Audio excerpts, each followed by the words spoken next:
Technology is very important in everything I do.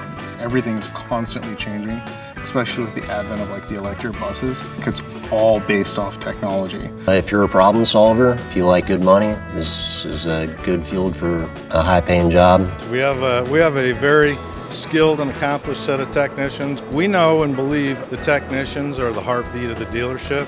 Some technicians will move up into management, but there's tons of other opportunities as well. I've worked at this company for 36 years. I've supported my family. You don't get that with every type of job. I'm not much of a sit-down desk kind of person. I never was, never wanted to be doing one thing in the shop, and then you could be out on the road the next day. A lot of what we do, it's going through the buses, doing state patrol inspections, so we're making sure that those school buses go out to the school districts as safe as they can possibly be. When I'm there on site and everything's stopped for them because their truck won't go and I get it fixed, you know, it's a win for the community every time right there.